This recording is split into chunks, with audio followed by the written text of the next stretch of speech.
Thanks for asking.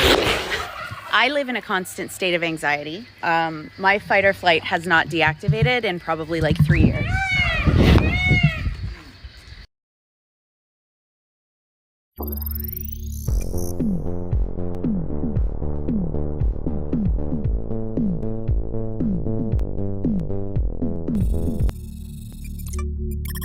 Hello, good morning. Good morning, BBs. It's too early. It sure is. Welcome to the first, best, and only morning show in existence. I'm Anthony Carboni. And I'm Saige Ryan. And boy, oh boy. Yes, Anthony.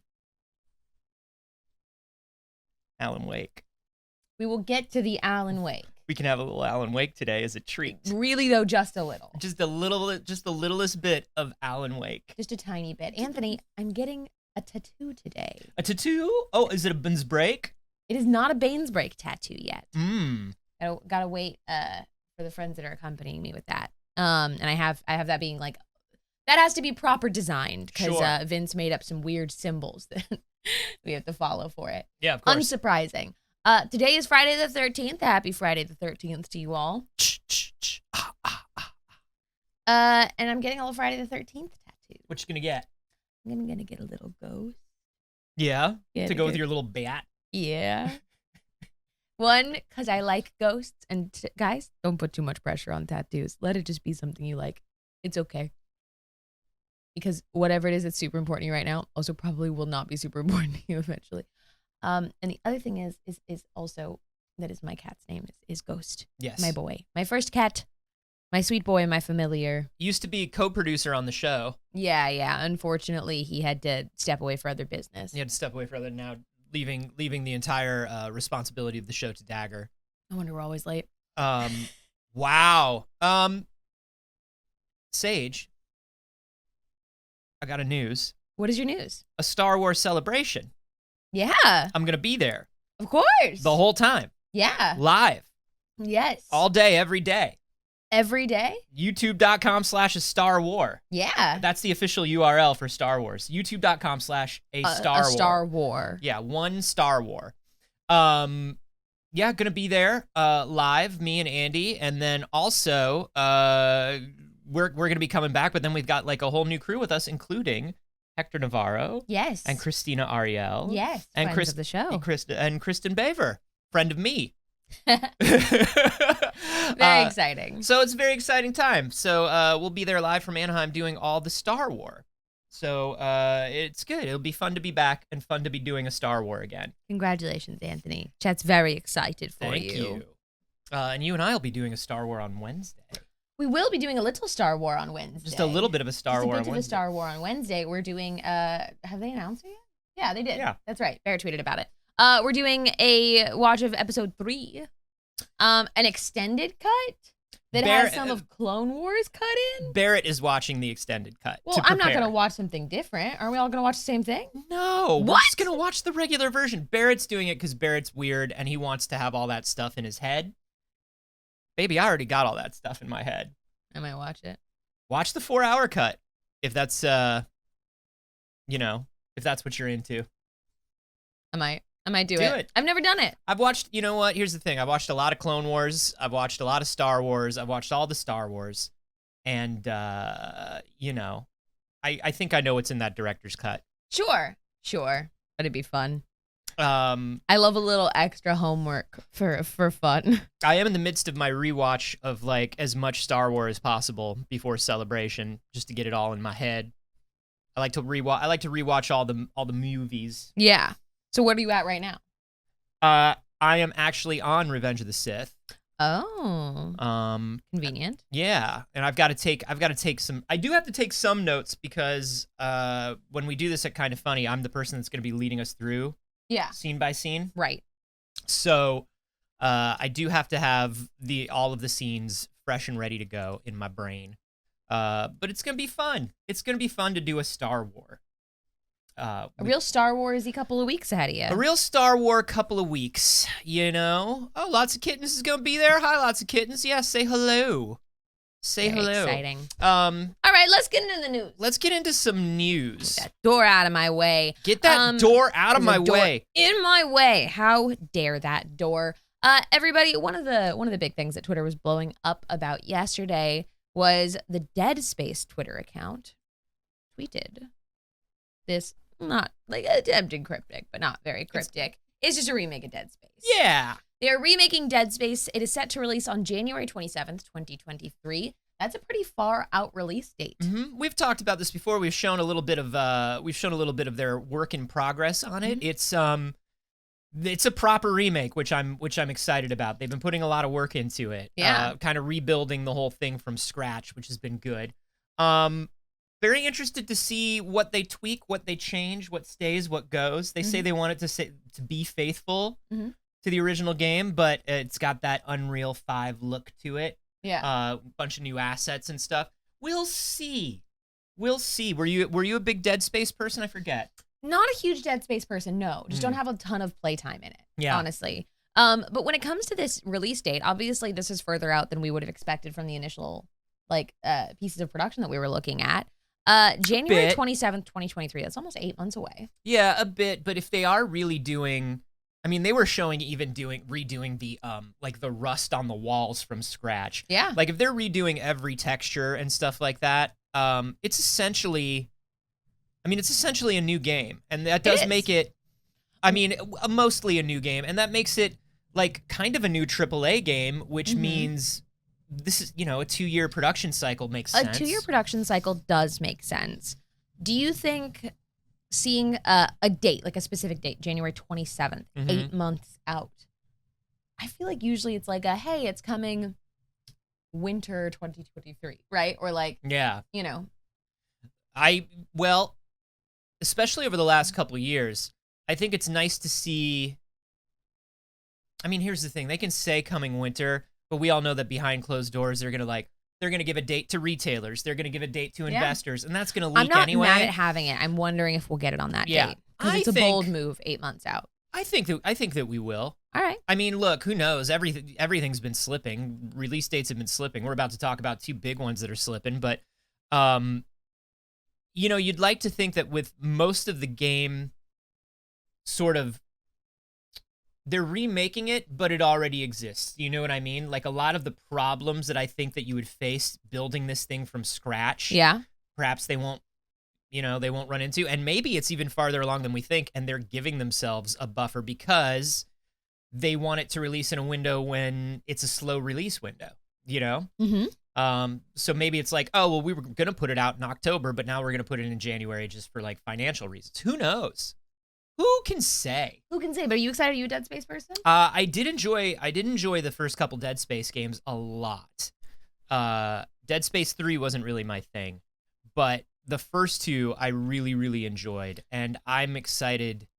I like space horror. Yeah. I really do. So 3 is the only one that I've played. Oh, 3 is very different than the other ones. Which is why I'm like, I can't call myself a Dead Space person. 3 was the one where EA was like, no, this is a AAA action franchise. Put in all the action things that need to be in there. And so it was very, very different. But the first one is just straight up spooky horror time. Right. I'm excited. I'm excited to play it. That's going to be great. Anthony did reference some games that are getting delayed. We had 2 pretty big delays announced by Bethesda. Look, I'm not surprised. I'm about also not either surprised. of these. Take your time, make your game, but I am not surprised. Starfield and Redfall have both been delayed. They have both been pushed into the first half of 2023. Now, here's the window I was talking about that we're more used to seeing. That's a big window, though. Not the first quarter, not a season, but the first half. It could be any time between January and June of 2023. You don't put out a specific date when you're in the weeds. You know what I mean? And I think that these 2 games are probably very in the weeds right now. Now, this is interesting because, previously, of course, this would affect Bethesda, Bethesda's bottom line, Bethesda's release calendar, all of that stuff. But now, this is Microsoft Game Studios. Yeah. Now, of course, Microsoft has tons of stuff coming out, but one of the big, big draws of Game Pass is Bethesda games day one. And when you lose 2 big Bethesda games, what does that do to, it's literally now with Microsoft's strategy just dominoes. It's a house of cards. It's all of the analogies for things that fall over. You know what I mean? So like what fits into those spaces? Weebles wobble. The Weebles, they wobble, but they don't fall down. But like the house of cards, that's down. That's true. This could be, listen, maybe it is a Weeble situation. Right, maybe but when you fall off the horse. No, you got to get right back. You got to get right back on, unless you're Superman. Superman never got back on the horse. Right. I get knocked down, but you get up again. Mm-hmm. Bethesda. I drink a whiskey drink, and I drink a vodka drink. Mm-hmm. And then I drink a cider drink, and then I drink a lager drink. Right, you got to know when to hold them and know when to fold them. Listen. Cheers. Yeah, so this really does affect everything internally because these are two huge games. Starfield more than anything else. Yeah. I mean, Redfall's pretty big. But we're waiting on Starfield. But we can assume that much like every other Arcane game, unfortunately, it's going to be a great game. It's going to do amazing things. It's going to undersell, and not enough people are going to talk about it. Yeah, that sounds about right. Because that's Arcane. But Starfield is like, listen, everybody's waiting for their Space Skyrim, their Space Rim.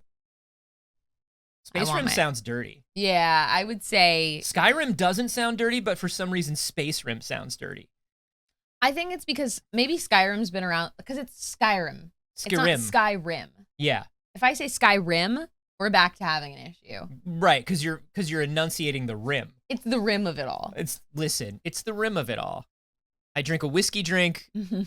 I drink a lager drink. Listen. This is a pretty big deal. We are, of course, all waiting with bated breath for Starfield. And, take your time, make the game right. Mm-hmm. But also, it's Bethesda. So no matter how long they delay it, it's going to be broken in a lot of funny ways when they release it. Yeah. So, like, I look forward to it. Don't work yourselves too hard, buckos. Just put that game out whenever you feel. And when people are swimming through space or glitching into walls, we're going to be like, Bethesda's back. Yeah, I look forward to it. Anthony, what else are you waiting on bated breath for? Alan Wake. I've been waiting on Alan Wake 2. It feels like my entire life. I know that's not true. It's not, right? But it is true. Uh-huh. Now, previously, our good boy Sam, my best friend. Obviously, we're best friends. I have a picture with him. You can see it. Best friends. Why would two people take pictures together if they weren't really close friends? Seems weird. So, me and my best friend Sam was talking about how this summer we were going to see some Alan Wake 2. And here we are at the dawn of summer. Yeah, it's just about summertime. And unfortunately, Sam said we're going to have to wait a little longer. Just a little longer. Well, hold on. No, he gave us something. Let me show you what we got. We did technically get to see Alan We Wake. got to see a little something. We saw, of course, last year's Alan Wake remastered. Hold on. We got some, this was the 2021 remastered. I'm scrubbing through here to try and find. We got some concept art. We did get a little bit of concept art, and we did get some, like an in-game screenshot. I got a screenshot of this spooky knitting lady. Very spooks. So spooky. What is she knitting? Horror. Something spooky. She's knitting horror out of scratch, the same way Sam Lake is. You got to give him time. And then... It's not a lake, it's an ocean. Do you know how long it takes to make an ocean? You know what they say. It's not a lake, it's an ocean. Do you know how long it takes to make an ocean? And we got this. We used a payphone on a dark, wet street. That's true. Listen, Remedy always delivers on what they say. And they say they were going to show, they say that picture, the picture that is in this that is above this caption is going to be a man using a payphone on a dark, wet street. And that's true. Remedy hasn't lied to us yet. Look. Sam said, my best friend Sam said, a great deal of the game is playable, but we've been talking the past couple months, and we've come to a decision that we will not be showing anything big this summer. Look, we just saw on Wednesday what happens when you release the gameplay demo or the gameplay video of a highly anticipated game when it's not fully baked yet. The Gotham Knights gameplay clip fell flat. And got pretty torn apart. It got really torn apart. It fell off the horse. Now, can Batman get back on a horse? Superman could not. We don't know. They say don't lead a horse to water. You can get it, but you cannot drink it. In the eye of a needle is the sword of a plowshare, is what they say. And that is true of video game clips. And so I don't want people to have been waiting, and this is probably what they're thinking as well. You don't want people to have been waiting for a decade for Alan Wake 2. And then to see some gameplay. And then just have people be like, oh, I waited that long for this. And that's the thing is people, when that happens, will fall off that will not come back. They will not, even if you improve a lot of that gameplay, there will be a portion of people that will see something and be like, fuck, another bad, revival. Now, Alan Wake, at the time, remember, was very well reviewed, very well received, kind of a technical achievement in terms of storytelling, but did not sell super well. It was niche. It was a very niche game. And so for Microsoft to be, or for Epic Games to be funding chunks of this game, which is like, hey, this is a game that we're doing. This is like when a studio makes a movie for awards season, right? So it has to be really good, but it also has to be kind of like tightly budgeted. They're probably working very hard. I don't want them to show anything off. I personally, if we didn't do a morning news show about video games, I honestly would not look at any Alan Wake stuff until release. Yeah? Unless they released like some weird live action ARG trailery thing like Remedy does. Interesting. I would get involved with that, but I would not want to see any gameplay of Alan Wake until Alan Wake time. Until you were playing it. Yeah, because I know that I'm going to love it. So I don't want it. It's like watching a trailer for a movie where you're like, don't worry, I'm in. like a lot of the time for Marvel trailers, I don't really need to see it. But we cover it, so we talk about it. Yeah, I'm going to the Marvel movie. Right. I'm going to play Alan Wake too. Yeah, that makes sense. I'm just going to remember the clip that they put out in like 2011, 2012 of the canceled Alan Wake 2. Yeah. Where like somebody turns into a cloud of crows. Mm-hmm. And it's just like, it was just a weird tech demo. Nothing was shaded. And I was just like, that's all I want is for people to burst into crows. I hope they bring that back in. I hope people still burst into crows, man. So I burst into crows. I want that for you. People say that Alan Wake is like the Twin Peaks of video games, which is not true. It's the David Lynch of video games, which is also not true. It's the Stephen King game. And it's really based on The Dark Half, the Stephen King novel about an author whose pen name comes to life.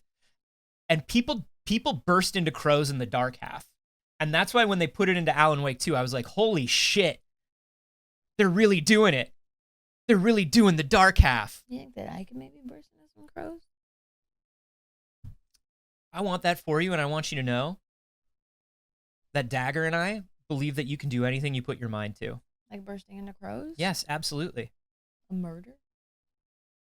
You could definitely do a murder. But can I burst into a murder? I believe you have murder in your heart. I do. The other big Alan Wake announcement that we got, speaking of the Stephen King adaptation of games, is AMC working on an Alan Wake television series.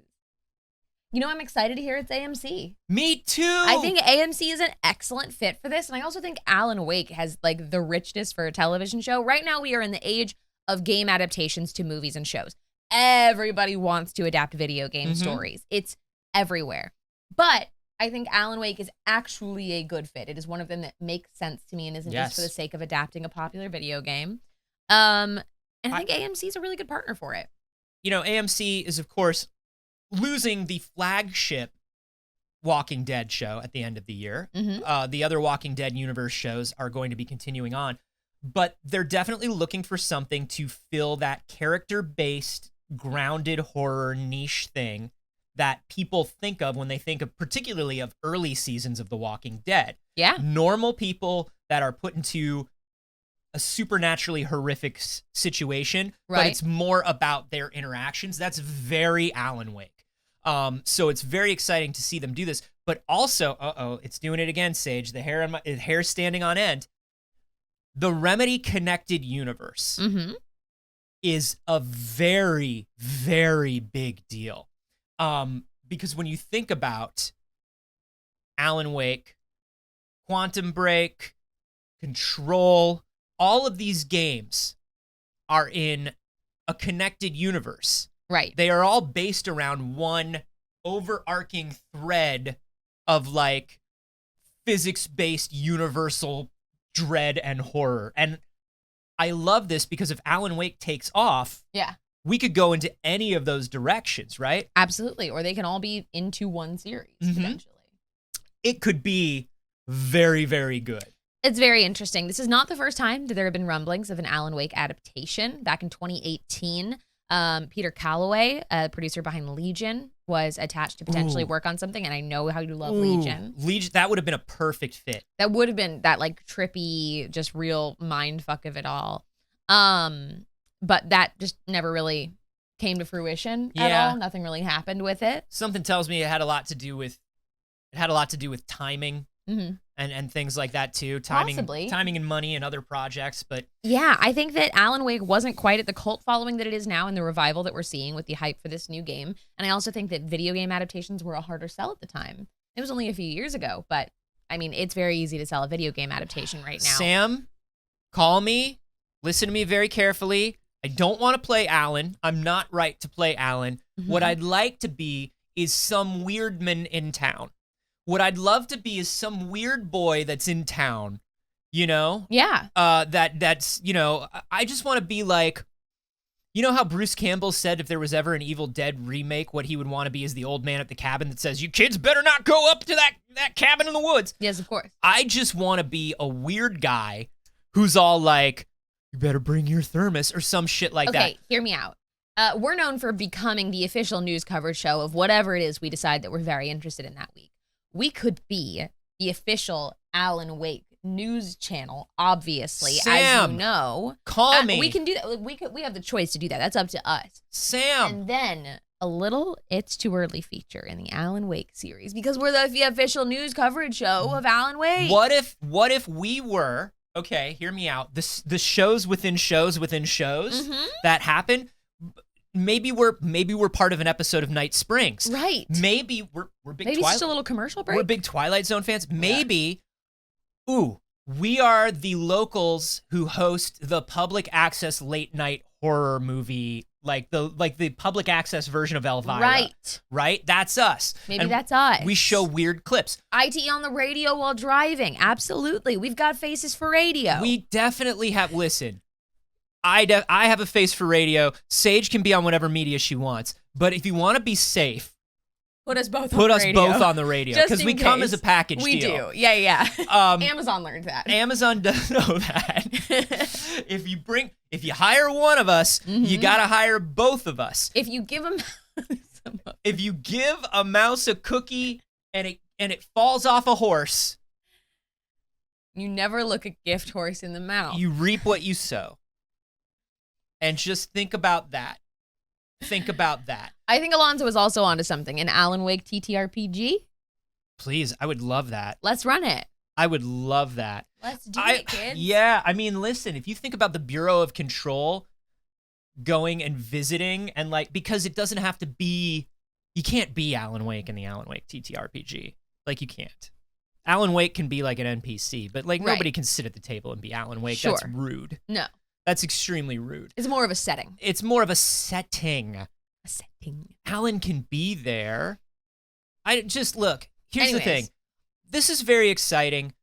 I love Alan Wake so much, and I love Remedy so much, and I'm so glad that this universe that they've created is finally starting to get the eyes on it that it deserves. Yes to Alan Wake. Very exciting. Continuing with a little more games news, we did get some early gameplay for Multiverses. Multiverses, Warner's crossover fighter. Which seemed like, who knows the development time behind the scenes, but it did seem like a direct answer to the Nickelodeon Fighters game. It did. I think their PR was definitely planned as a direct answer to this. This is, of course, They call it a platform fighter, which is a code name for Smash Bros. Yeah. Just like it's not a Metroidvania now, it's search action. Sure. Because we don't want to name check another trademark. But they announced their closed alpha. You can sign up for it. And they showed off 15 minutes of gameplay, which looks so good. I am losing my mind over it. What they basically had was they had devs playing pros. And they showed off 2 teams. They showed off, okay, the devs are playing Superman and Shaggy. Mm-hmm. And the pros are playing Tom and Jerry and Wonder Woman. First of all, the game looks great. They've added a lot of cool environmental hazards. You see that cloud of bats? Yeah, of course. You don't think the first thing I saw was a cloud of bats? There's a cloud of bats over there. There's also like space-based ring outs. Mhm. So if you go too far, you're automatically ring out. Now, some of the things that I noticed in this, and some of the things that they pointed out. Mhm. First of all, the way these characters play is very unique. If you're just watching this, you know, obviously it looks like a Smash Bros. Game. You're like, there's just a lot it's going chaos. on. But there are some interesting things that I wanted to point out. First of all, note that Tom and Jerry, as far as they're concerned, are not fighting the other players. Tom and Jerry are fighting each other, and you get in the way. That's so funny. Every single one of their moves, even their ranged moves, will be like Tom hitting Jerry with a frying pan, and Jerry goes flying. Yeah. And Jerry is the projectile you get hit with. It's very clever. Wonder Woman has some interesting stuff. Her lasso can either snipe people or pull people in. She has a lot of like zone and space control, but that's also great because if you're very far off, so say like Tom and Jerry right there, they can go as far off stage as they want and try to knock somebody down because even if they run out of hops, Wonder Woman can lasso them back in. That's very, very clever. Wonder Woman also can armor or shield her teammates and then teleport to whoever she shields later on. That makes sense. And I mean, look, it shows that they've put a lot of effort into these very personalized move sets and also the personalized animations that go along with them. The voice work is also very good. I don't know who's playing who, but you know, the nice thing about like these DC and Warner characters is so many people pop in. Got the announcements a while ago. I know. I can't remember who it was though. I mean, I know Lillard is doing Shaggy, right? I believe I think so. they had Lillard for Shaggy. But so what's interesting is like Shaggy, because they're leaning into the Ultra Instinct Shaggy meme.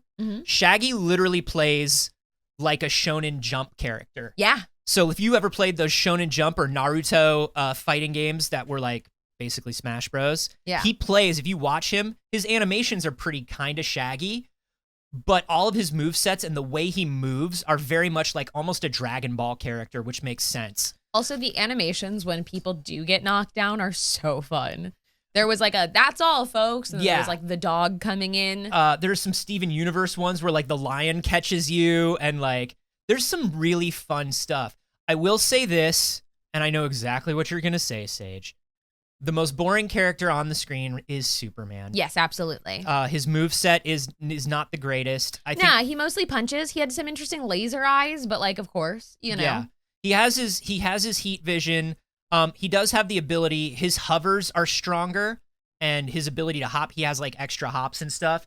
He does have this kind of cool thing where he can fly down at you, like straight down, doing that thing that he does to like Doomsday.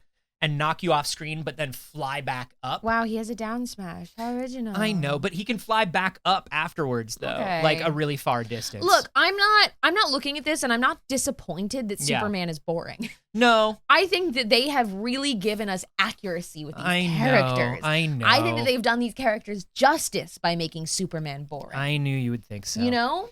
How do you feel about the counter of your damage that you've taken floating around with you? I mean, I like it. It's, you know, it might be like a little busy. I dislike it. I find it a little busy. I would prefer it in more of the Smash Bros. Sense, or right now where like all of those characters have those bars up at the top anyways. That I think could just be up there. I think the reason why they're indicating it so strongly is instead of putting it off to somewhere that's not immediately in your eye, when you're in the middle of action, you can see who's weakest, who you should team up against, like what statuses of everybody. So I see why they did it, but it needs to be less intrusive somehow. I find it pretty intrusive, and I think especially when you got to that, like, why did the beginning, and you were like, yeah, it looks kind of just like a little bit of chaos, a little bit busy. I think that contributes to that pretty heavily for me. I want to show off the final arena that they showed off, which is the Themyscira, which is fun. It's got these gold floating platforms. I think, is that the bottle city of Kandor behind it? I don't know why it would be that big. That must be something Wonder Woman-y that I don't know off the top of my head. Yeah. But I really love this. This also shows off some of my favorite ring outs. There's like a Targaryen one that comes out. That's like a Targaryen banner and Dragonfire. Wow. Because remember, there's a lot of characters they're not showing us here. They've really pushed to the extent of their IP. Yeah. They're really like, don't forget what we fucking own. Yeah, and I love that. Yeah, because even if, I mean, it's all characters, I think, so far. Well, no, because they showed off some Warner Brothers animation ones that don't make a ton of sense for the character lineup, but it is Warner Brothers animation, so it's fun. I love this. This looks excellent. I'm looking forward to it. Now, the interesting thing about Multiverses is, of course, it's supposed to come out free to play. And then you were going to pay for characters and character skins, which I think is very interesting. They showed off a couple things with Shaggy. Shaggy, like, there's like a ripped shirtless version of Shaggy, which I think is really fun and funny. And I wonder how many other costumes they're going to be able to keep up with. There's that famous Tom and Jerry. Here it is in the. So here we go. I'll show you this. This is like Daddy Ryu version of Shaggy. Yeah. And then you've got the Tom and Jerry where they're Holmes and Watson from that old Tom and Jerry short. A very classic Wonder Woman and a very classic Finn. But that's kind of shows off where they're going with a lot of these skins. Yeah. And it also shows that they will rework the models for the skins, which means like, oh, I'm not just paying for palette swaps. Right, like you would see usually in Smash Bros. I'm interested in this. Now, this like kind of games as a service is not something we see in this genre of games very often. Right. But it makes sense to try and corner it. Yeah, somebody brought up Brawlhalla, which is the most analogous thing. And Brawlhalla it's wild, but I always forget that Brawlhalla's like printing money. Yeah. But I think the reason Brawlhalla prints money is they really aimed it towards, I mean, I don't know if they aimed it towards kids or if kids just naturally took to it. Yeah. But it's definitely younger players with less money, less disposable income to spend on games that then spend their money on like player packs for Brawlhalla, right? Because I play Brawlhalla all the time and I'll put like $5 in here, $5 in there. Yeah. I wonder, like, this obviously is going for the same like family audience. I wonder how well this is going to do. I'm very interested in it. I mean, for free to play, this game's probably at least got me for, I know this sounds stupid and dismissive, but I will hyper focus on this game for at least a week. Yeah. I'm sure. And that's not an insult to the game. No, this is something that I do. I will get really, that means I'm really into the game. Yeah. You know, so this looks fun and it looks like they're paying attention and it's interesting. Before and after the clip, they did interviews with the devs and the players. And the devs were like, I noticed you doing combos with Tom and Jerry that I did not think of, and I will now need to think of in design. Like, they're really trying to rebalance this. And, you know, obviously this was a sponsored, you know, Warner Brothers put out this video, but the players were talking about how much the game has been changing and how much the developers have been listening. You know, it's obviously a soundbite to put in a game, but I can tell you this. It's a good one. Those players were not very good at being prompted for responses. You know what I mean? Where it's like, you can tell when a director's like, hey, say something like this. Yeah. And the player's like, I also thought this. And you can kind of tell when they were speaking naturally. And, and those comments did sound natural to me. As someone who has worked with a lot of esportsmen in the various jobs that I've had, interviewing esportsmen, trying to put them into segments, ask them to entertain. Esportsmen, it's a totally different job. And they're not traditionally hosts. And a lot of networks forget that. Yeah. So feeding an esports player line is pretty difficult, and it does show. It's pretty difficult. So I have good vibes about it. I signed up for the closed alpha. We'll see what happens. if I get in, I will definitely report back. I should Sign up too. We Maybe can go we play online and just like a together. beep boop boppity boop. Maybe we play together. Yeah. That'd be pretty fun. That'd be extremely fun. If we got in the closed alpha, we could stream it. Potentially. I don't know what their rules are for the Yeah, we'd closed have to alpha. check. Anthony. We should just hit up WB Games about it, and then maybe they would put our Twitch channel on their whitelist where they don't copyright strike us for everything. We love you. Somebody from WB follows me on Twitter. Hey, it's us. Hey, it's us. Hey, Anthony. You said you have good vibes about it. I have good vibes about it. Allow me to bring you some bad vibes.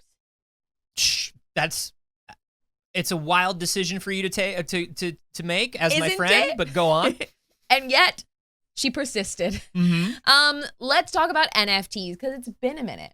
I think we got a little burnt out on NFT coverage for a minute, and we stopped talking about them. And it seems like the world has gotten burnt out on NFTs.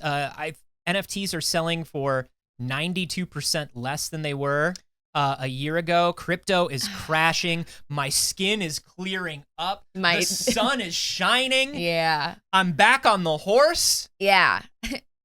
Which you would never look in the mouth. I would never look it in the mouth, and I never did. And now I'm back on it because the scam bubble seems to be a poppin'. The scam bubble does seem to be a poppin'. And I also want to point out, while the scam bubble was a poppin', I don't like where this gone anymore. I got an email this morning that made me laugh really hard, just like especially in response to the NFT and crypto market literally crashing this week. Mm-hmm. I got this email, which I'm going to show you guys. Oh God, another one of the NFT expos. Didn't they just have one? Yeah. Jesus. So they wanted people to become sponsors, and they sent this email to my Pixel Circus email, which is so funny. We will sponsor it if our banners get to say crypto is a scam. It'll be us like this. Uh-huh. We'll give them the money if they put banners of us, thumbs up, smiling, saying your apes are garbage and you're worth nothing. But we'll give you the money. We'll sponsor the event. Yeah, how much could it possibly cost? It's worth nothing. It's literally a JPEG convention. Right. And a crashing market. It's what? Hey, you know what? Let's make an offer. Hey, what's this place called? NFT Expo? NFT Expoverse. Expoverse. Hey, NFT Expoverse, I'll give you $7. That's more than Bored Apes are going for now, and they were going for a couple $100,000 last year. For this one right here.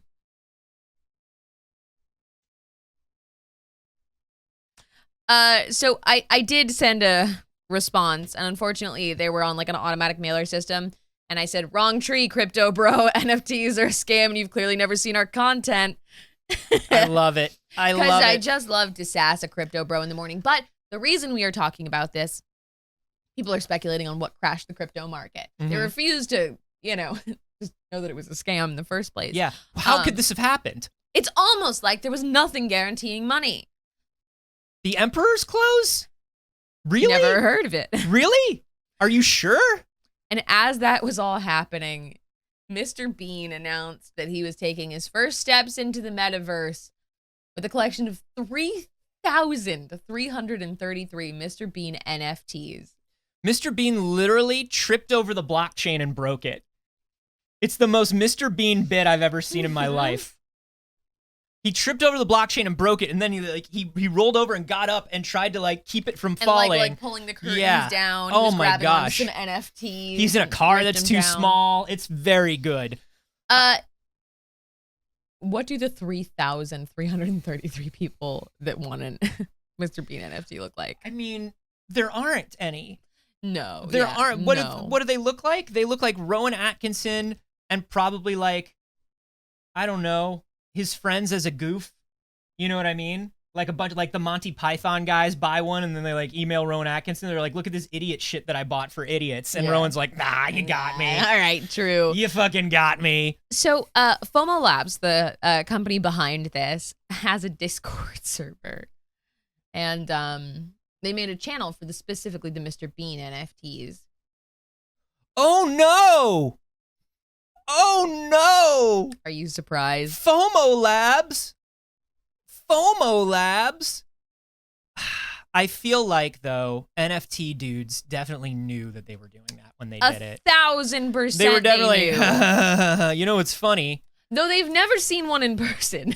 They do think the concept's hilarious. They do think the concept of seeing one is very funny. Very, very funny. And good, because they probably won't ever see one. Hey. Super 390 has a good point about the name of the company. Our economic model is literally fear of missing out. Like, fuck, man. That's NFTs. FOMO Labs. Like, it's so... It would be the joke name in an NFT show. I do want to talk about this, though. Some of the things that are happening because of the crypto fallout. We've talked a little. Well, one thing that's going to happen if this happens for like another month, baby, video cards are going to be flowing like wine. You're going to be able to go on eBay and get yourself a video card for once. But this is actually having like incredible real financial ripples, right? Like FTC representatives have come out and they've been like, this is why we need to regulate this stuff, because this is going to cause a certain amount of destabilization in an already unstable economy, which, by the way, I don't think it is. I think most of the people that are going to lose this money only ever had imaginary money anyway. So I don't think it's going to do too much. I am bummed for the people that got into this the same way I'm bummed about people who get scammed into selling Arbonne. You know, like those or people who like are addicted to buying lottery tickets. Yeah, I do feel bad for those people who are like, shit's going real bad. I'm going to buy a video card. My friend tells me that I can pay some bills. I do feel bad for that. But Absolutely. Also like, hey, if it seems too good to be true, you know what I mean? But one thing that's interesting is we've talked about this game Axie Infinity before. Yes. Axie Infinity is this game where essentially it's crypto Pokemon. Every one of the Pokemon is a crypto NFT on a blockchain, and you need to have Axies. You need to have like they're little axolotls, and they need to be a certain level in the game to win, and then to breed and to make new Axies. And so this became like a cottage industry of selling Axies. And we talked about how people who own a lot of these NFTs, who bought a lot of these like little Axie characters for thousands of dollars, now sort of have created an economy that they call scholarship, which is indentured servitude. They get players, particularly in different Southeast Asian countries, particularly the Philippines, to play this game all day for them with their Axies, and then they give them a percentage of the money that day. It works out to something. It actually, for a while, worked out to higher than the minimum wage in the Philippines for a while. And so a lot of people in the Philippines were playing Axie Infinity. Now, you see the problem in this, right? These, above and beyond the horrible human rights issues, the actual economic model of it is strange, because you have people that bought Axies using people that want to buy Axies to farm more Axies for the people that bought Axies. Nobody's buying these things. None of these were ever actually worth anything. None of these were ever worth anything. It's gold farming. It's a lot like gold farming.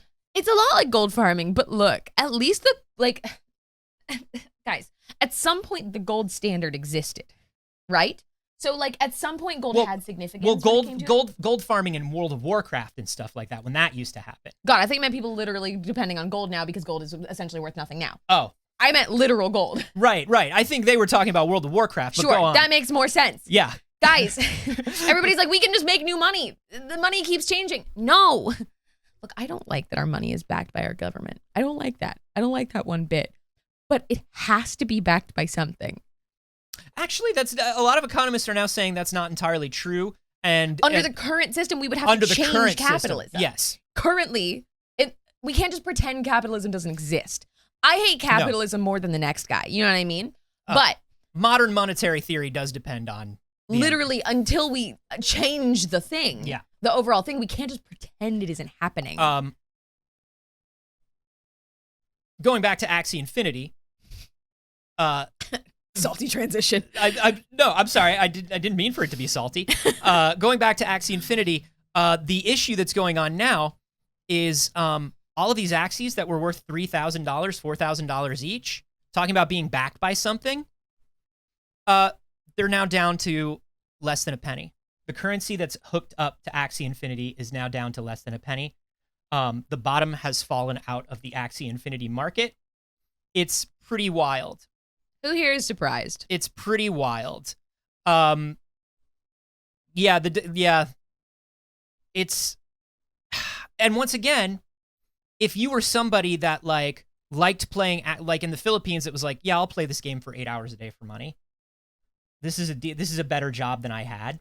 I do feel bad that you're gonna lose that job. Absolutely. But also, like, what a wild imaginary industry these people built over the last 5 years. And what a horrific thing that America has once again done to other countries. It's like we just keep finding new ways to obtain unethical labor. We just keep finding new fun ways. Listen, by the time this is something that, like, I always tell people, my dad, growing up, used to get involved in so many get-rich-quick schemes, multi-level marketing things, and he's an engineer, he has a decent job, but for a while he was like, I'm going to go out on my own and do a thing. But he's not the sort of person, he's allergic to work and the truth. Right. So he was very, very susceptible to these things. And he got caught up in a bunch of multi-level marketing scams. And I remember my mom saying something when I was a kid that stuck with me, that everybody now knows, and people say it all the time, but it stuck with me. My mom was like, if this was really the secret to making a lot of money easily, do you think they would tell you? And also, if it was the secret to making money easily a few years ago, by the time it trickles down to you, do you think that's still true? You know, it's everything like this. These 4-hour workweek people, right? The drop shipping people who are like, I'm going to set up a drop shipping fashion brand on Instagram and make $5,000 a week. Yep. That's not true. It used to be true. It was true for a couple people who figured out that system. Who exploited that system. Right. And even then it's like, yes, it's exploitation, right? Because they're just drop shipping goods that are produced under horrible conditions. Mm-hmm. It was a way to make money. By the time they're ready to sell you the plan to make that money, it's because they have squeezed that fucking stone. Exactly. Sarah Gid, you are absolutely correct. So I guess NFTs and crypto are just MLMs for bros. Yes. 100%. That's all it is. That's all that it is. Y'all, I have one more piece of bad news before we go back to fun things. Okay. We got to talk about Jim Ryan. Oh, then we have 2 more pieces. But go on. 2 more pieces of bad? I'm going to give you a piece of bad after you get a piece of bad. Okay, excellent. Yeah. Bring me bad vibes. You brought me the bad vibes, and I will bring them back. And that's also only with fair. you. And also with you to the bad vibes. Fucking Jim Ryan. Jim Ryan, president of PlayStation, sent out an email to employees. Jim, you're winning. All you had to do was keep your mouth shut and keep winning.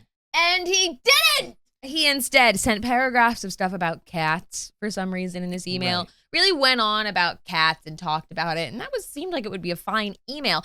And then in the same email, he also asked employees that were upset about Roe v. Wade being flipped. Clearly, there was an upset. People were very, very hurt by the decision of the Supreme Court or the early decision. Ask them to respect anti-abortion views and opinions. He said, respect differences of opinions. This is such a coward's email. It starts off by saying that they're going to respect differences of opinions. They're not going to say anything. Remember that there are people who use PlayStation who have all different kinds of beliefs, and we're not going to say anything. We got to think about everyone in this. And people got so livid. But then that's the thing. You brought this up. The fucking thing that he did is he's like, we're not going to do anything about this. We're not going to say anything about this. Respect other people's opinions. By the way, here's something fun for you. He was like, let's just think about something fun now. I have cats, and cats are really fun and wild and cool. And I've been thinking about getting a dog. And you know what's great about dogs? Like, he literally says, dogs are so interesting. You can, like, train them to fetch a ball and, like, do all this stuff and, like, love you unconditionally.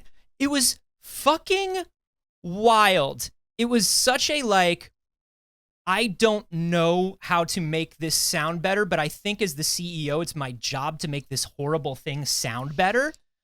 And fuck, Jim, hey man, did you notice that when you were imagining dogs and what's great about dogs is everything you listed was that you can train them out of their autonomy and control them? Jim, buddy. Yeah, he tried to do the bad news sandwich. That's correct, Ronan.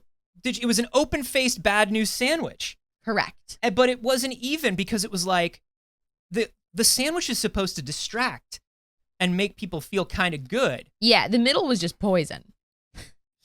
Jim, all you had to do was keep your mouth shut. Telling your employees, saying that the PlayStation staff owe it to each other and to PlayStation's millions of users to respect differences of opinions. You owe it to my audience I profit off of to roll over about your rights being taken away.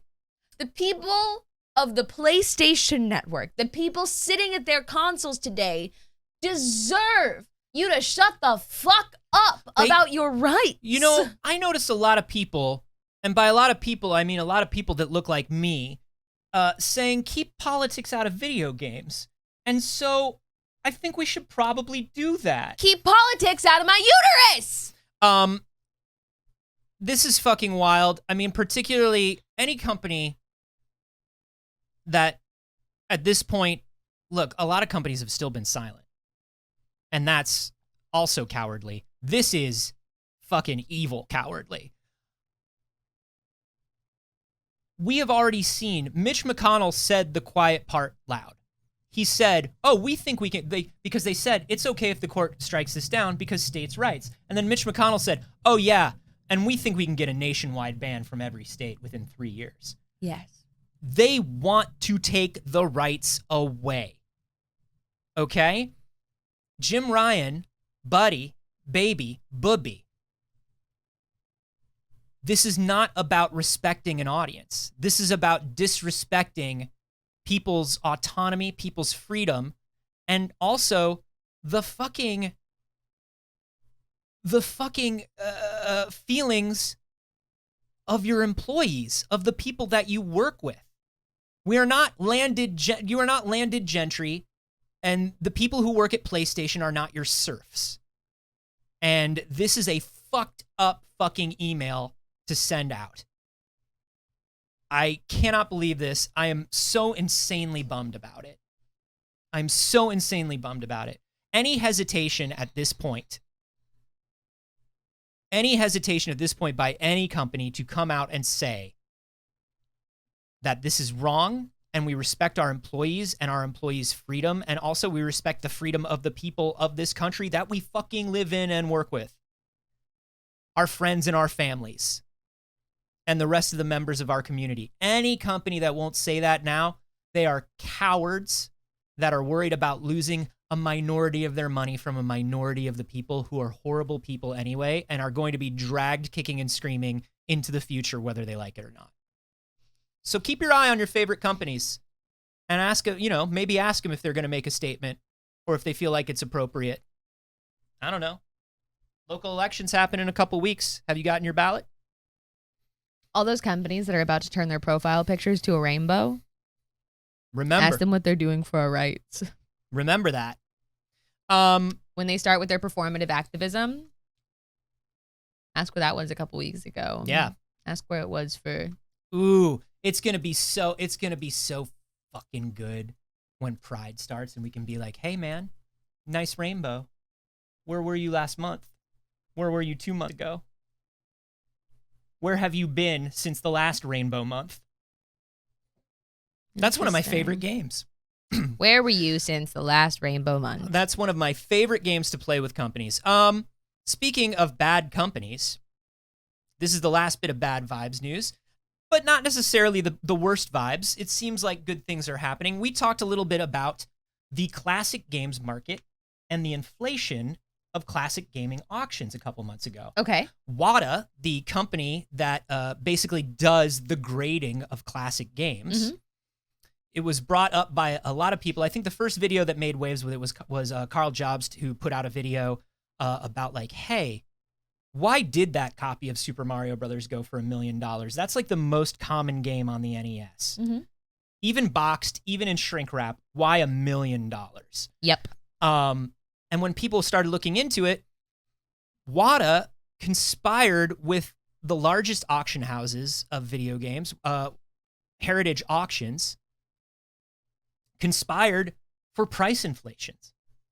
They worked together to unnaturally inflate the price of classic games. Anthony, did they NFT the video game? They NFT'd They video just games. said it was worth more, Well, so people paid it? Now remember, NFTs were trying to be an inflated collectible market, so I think it just kind of came full circle back right. into the real world. Yeah. But what's interesting... At least you still get a game with this. Wata is very interesting because Wata, Collectors Universe is the company that owns Wata, and they were actually brought up on charges in the 80s for, you remember when everything was you don't remember because you weren't born then, but in the 80s, for a while, everything was collectible coins. Collectible coins became like the biggest thing. Not just like challenge coins and things like that, or limited edition coins, even though those were popular, but also just like old pennies and shit. Just collectible coins went up a crazy amount in the 80s, and it was for the same reason. Wata was fixing the prices on collectible coins. Now, to give you an example of how they made this work, Super Mario Brothers sold for $2 million. 1 year earlier, the record price for a video game was 10 times less. 156,000 copies or dollars for a sealed copy of Super Mario Brothers 3. Now, this is pretty crazy. 2017, the highest price paid ever for a copy of Super Mario Brothers was in 2017, $30,000. How did it get to a million, 1.56 million? The answer is price fixing. So a lot of collectors, a lot of people who've had their games graded, a lot of people who are in the collectible market or run competing auction houses or competing stores or competing grading services have filed a class action lawsuit against Wata for manipulating the retro game market. This is finally happening. And I am so excited. Yeah, get sued, man. I am so excited because, man, everybody who did something shady during the pandemic, when we were at our lowest, deserves everything they get and more. Yes, absolutely. Even something small like this. Like, I know it's not the most important thing in the world that people are overcharging for Super Mario Brothers, especially when it's in like the high-end collector's market. Yeah, like I don't feel bad for that person who wasted $1 million on Super Mario Brothers. No, because that person wasn't really probably a game collector. That person was an art collector. Art, of course, is mostly for money laundering. Right. Now, but I do feel bad. Lose your money. You should have done something good with it. But I do feel bad for everybody who is sitting around in the pandemic, and like we did this to a certain extent. And our comfort thing was, I want this thing that I had as a kid because I'm trapped in my home and I feel unsure and I feel unsafe and I don't know what to do. And I want these things that used to comfort me. And everybody was like, oh, yeah, I should get a Game Boy Advance again. And it could have been and sort of still is, could have been a real renaissance where like even people who weren't so into games started getting into retro gaming again. Yeah. And it started to a certain extent. But then people saw that happening and just turned it into a nightmare market. And I just hate that. I hate that. Thank God there are new Tamagotchis. Thank God there are new Tamagotchis. We were able to buy you a new Tamagotchi. But also, you know, there are emulators and stuff like that. But it was nice. It was nice during the pandemic loved to have a Game Boy, to tinker with a Game Boy. Yeah, our Retroids. Yeah, to just be able to like have a GBA that was super nice the way I always wanted one to look. Yeah. Like, that was cool, but, like, I don't know. I hate people that prey on other people's good vibes and nostalgia. Yeah. All right. Speaking of which, how about that Halo TV show? How about that Halo TV show? I don't feel like they're preying upon it. Honestly, I feel like they're doing their completely own thing. I don't think they're going for our nostalgia even a little bit with Halo, which is very interesting. That's actually the thing that's weird about it is they're kind of preying on people's nostalgia by calling a show Halo, and it's not really Halo. Not really a Halo show. Now, we talked a few weeks ago about the Halo show, and there were a good amount of people in the audience that said they were really enjoying it. Are you people still watching the Halo show? Are you still watching it? I'm always surprised when people are talking about the Halo show. Was that bothering you? Yeah, it was bothering me. I knew it would. It didn't look nice.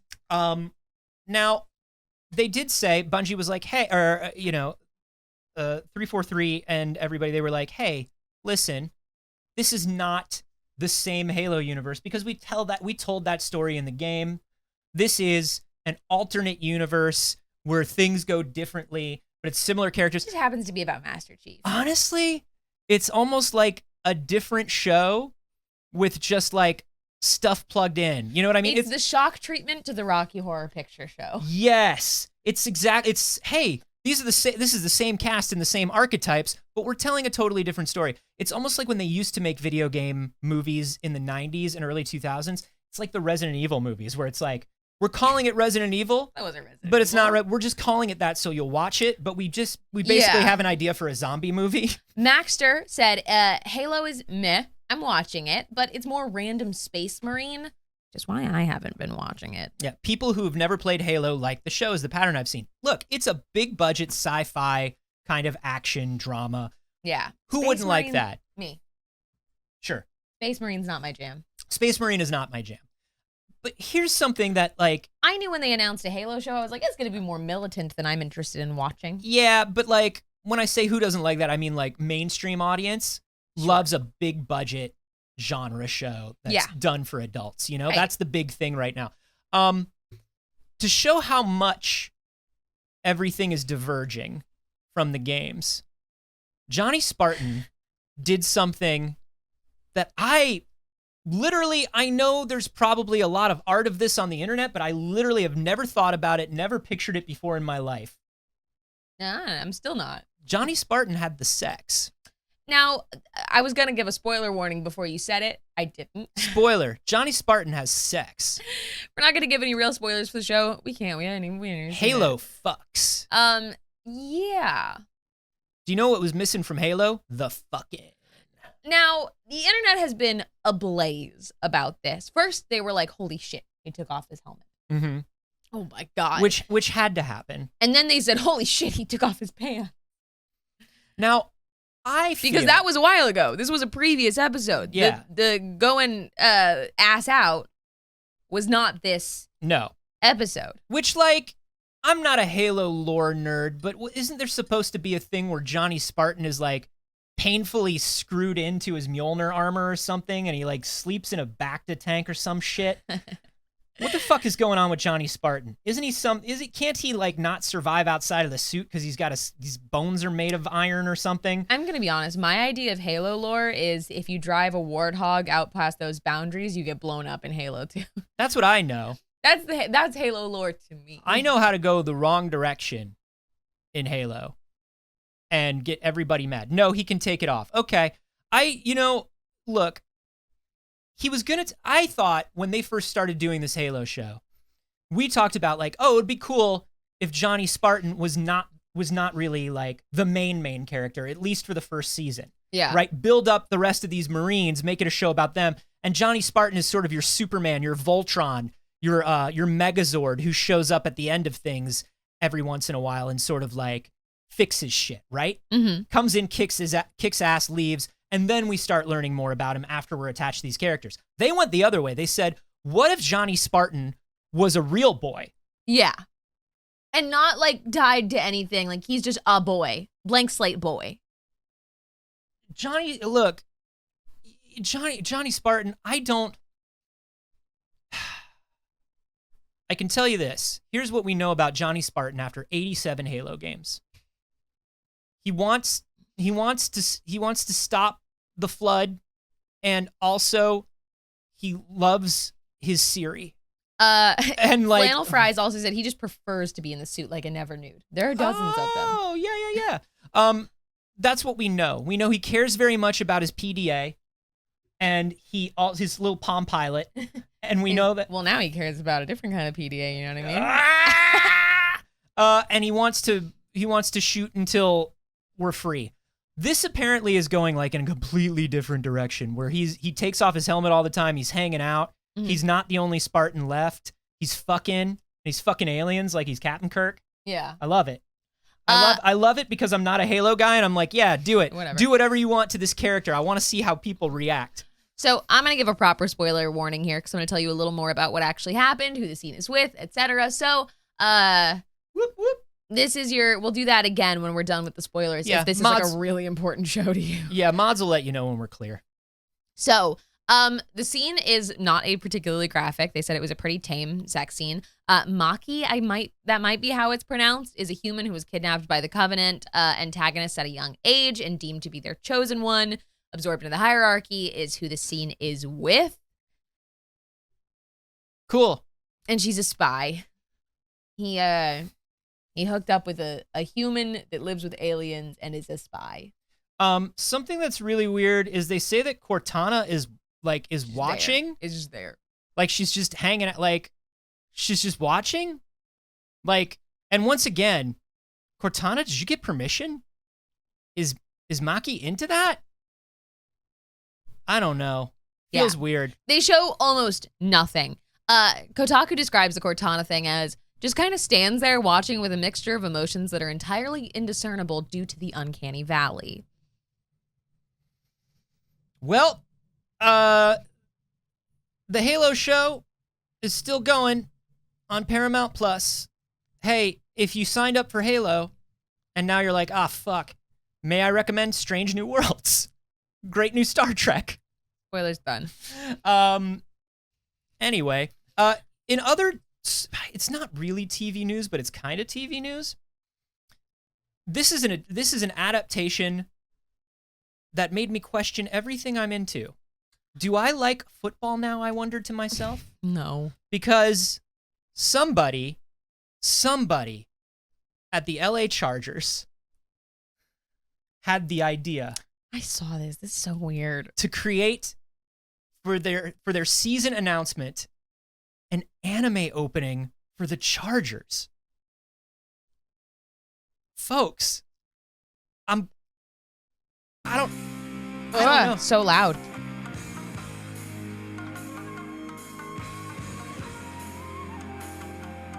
Is this the end of anime? I mean, here's what I think about this. Somebody on the Chargers social team and PR team, the One Piece Raiders, come on.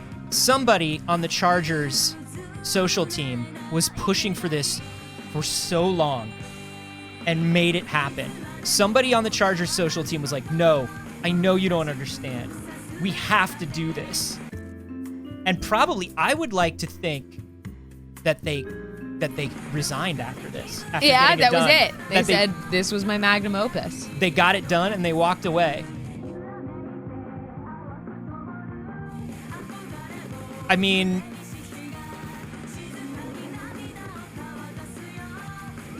Fascinating. I think it's wild. I love that somebody was able to do it.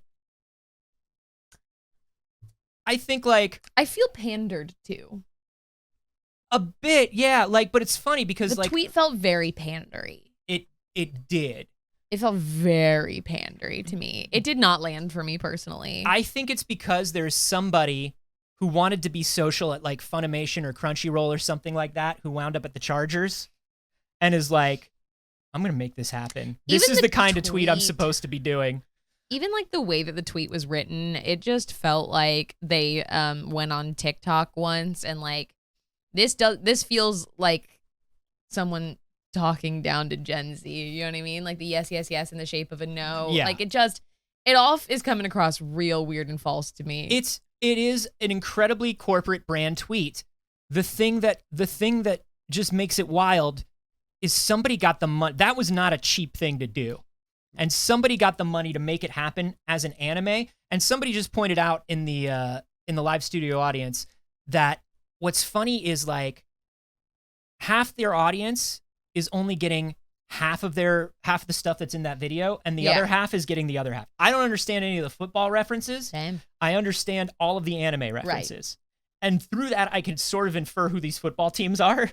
Meanwhile, football fans are probably watching this and going, and listen, we know there's crossover. Yeah. We know there's crossover. A little bit. I'm just saying, I wonder how much crossover there is. I don't think it's like WWE to D&D, you know? No. And I think that football is trying to test, like, do you think maybe it is? Maybe that's ours? Maybe that's ours? And the answer, I think, is going to be no. Like 5 people get it all. I agree. Also, we have a lot of hate for the art in the chat. It's not the greatest It's art. not very good. They hired a local animation company that like doesn't do anime to kind of ape an anime style.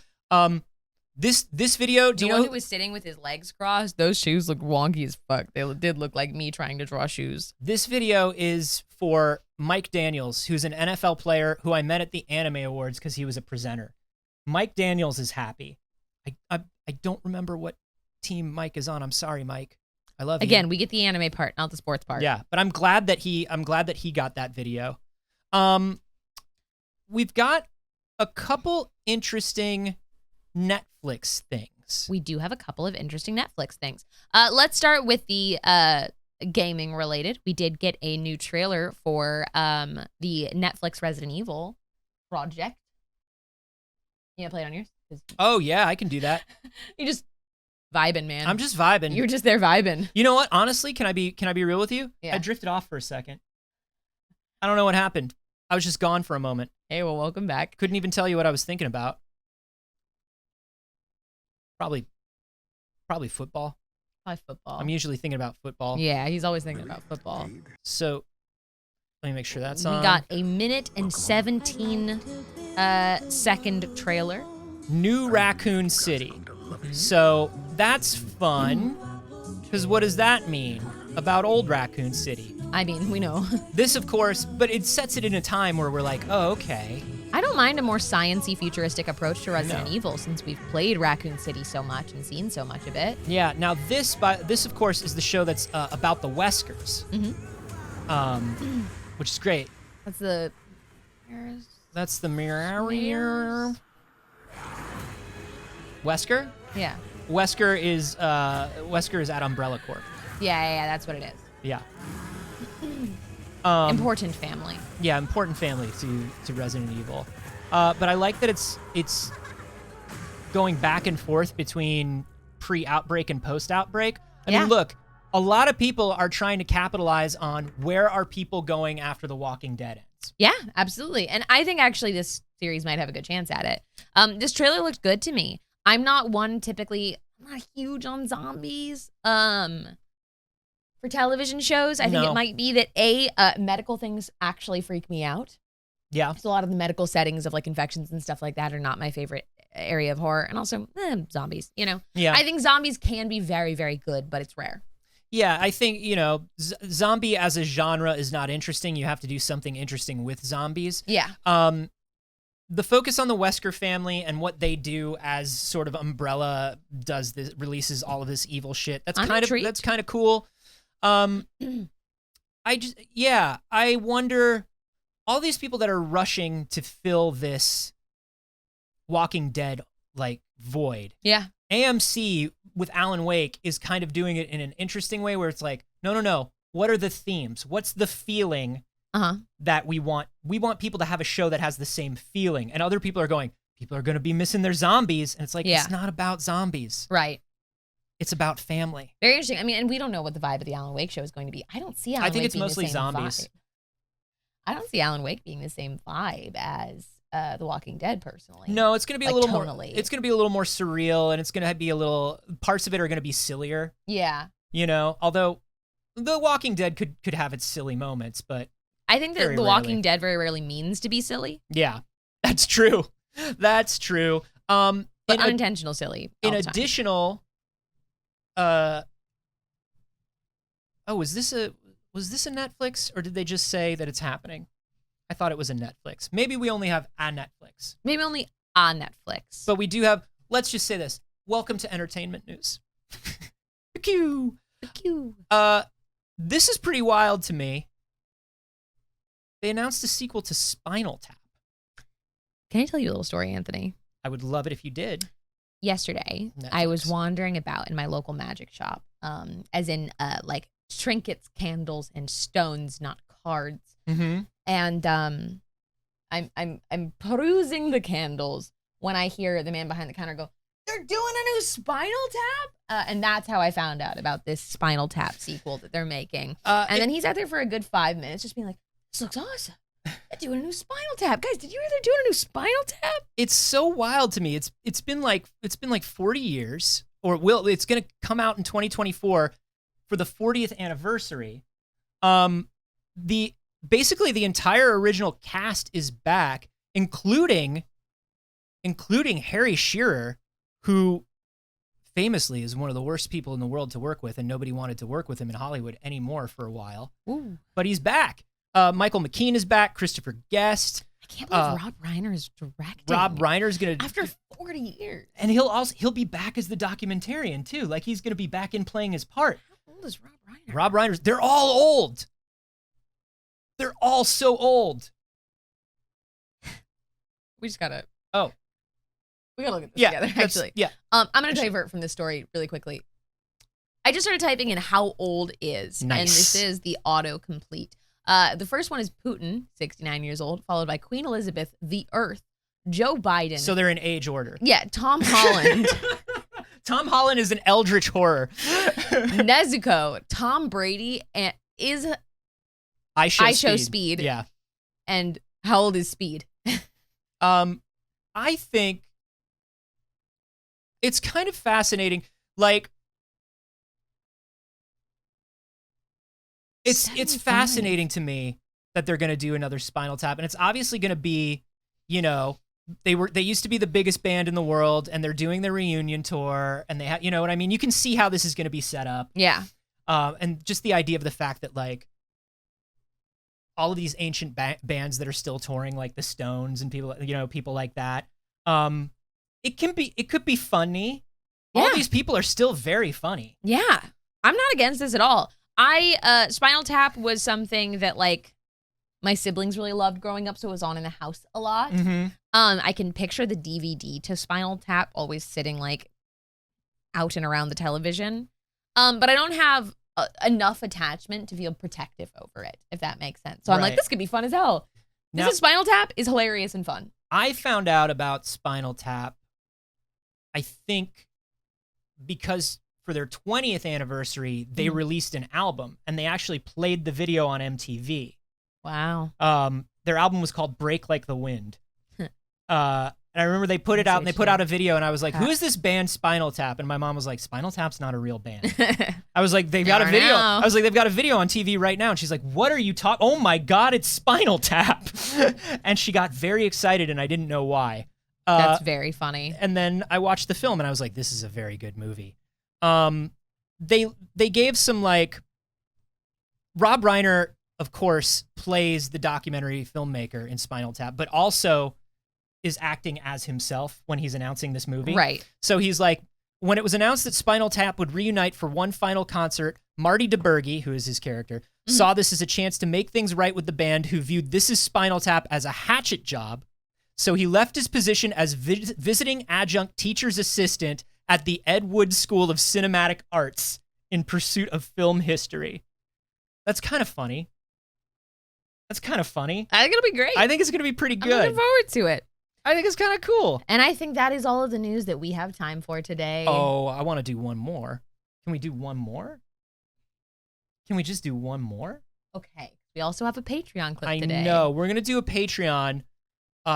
And I'll tell you exactly. We normally don't tell you what the Patreon's going to be about. We got big Lego news. Is that what we're doing? So okay. maybe join the Patreon if you want to hear us talk about those big Lego newses. But I want to start off with this thing that I think is very interesting and kind of sweet and very, very cool in a weird way. Norm Macdonald, when he found out his cancer was terminal, recorded a secret stand-up special that will be releasing on Netflix. He said it was only to be released and viewed after his death. Isn't that wild? This gives me weird feelings. It's kind of like when David Bowie did Dark Star, and David Bowie was like, I know this is my last album. Absolutely. That's such a strange and interesting thing to me, where like, because Norm Macdonald, one of the funniest people in the world, also a very strange, odd dude. I don't love everything about Norm Macdonald, but he's a very, very funny guy, and kind of wild to be somebody who is that good at what you do and be like, I know this is the last thing. Yeah. That's so strange. I'm so fascinated by it. It's a weird feeling. It is a weird feeling. It's an incredibly weird feeling. I don't know. It feels like something, because he did it in this way, it's almost like, well, am I allowed to watch it? I know he made it for me to watch, but it feels strange for me to watch. Feels a little strange. And you have to wonder, like, tonally what it's getting. I'm very, very fascinated and interested in this. Yeah. It's called Norm Macdonald, Nothing Special. And it's coming out the end of this month on May 30th. That's only a few weeks away. And we know that, Zealous in the live studio audience says, I have a feeling this is going to be so uncomfortable. He was not a comedian that minded getting really uncomfortable. So we'll see. We'll see what's up. So anyway, I think that's fascinating. Hey, you know what else is extremely fascinating? What? All these BBs keep showing up. Uh-huh. Keep showing up and having such a good time. That is fascinating. And I'm so happy about it. It surprises and delights me every time. So true, so same. That that y'all keep coming by. We want to do a roll call of everybody who supported us during the show, which we do at the end of every show. Yeah. But before we do that, Saige. Yes. Where are you going? What are you doing? What's your life about? Where am I going? What am I doing? That's an excellent question. You can find me everywhere on the internet at Not Saige. Tomorrow is the season premiere of Damsels, Dice, and Everything Nice. We've been on hiatus for almost a year. Wow. And we are finally back. If you are new to the channel and you haven't seen it before, that is our Disney Princess-focused D&D 5e game. We have Nega Oryx as a guest, which we're very, very excited about. Yeah. We had a little Session 0 play last night, just hanging out and remembering how to play our princesses. And it was really wonderful, and I think it's going to be very good. That'll be live at 6 p.m. on this channel right here tomorrow. And that's the main thing. Yay. How about you, Anthony? Well, tonight you will be able to find me on the Feminist Frequency Twitch channel. It is their 13th anniversary. They are doing a 13-hour stream on Friday the 13th. By the way, happy Friday the 13th. I forgot to say. Thank you.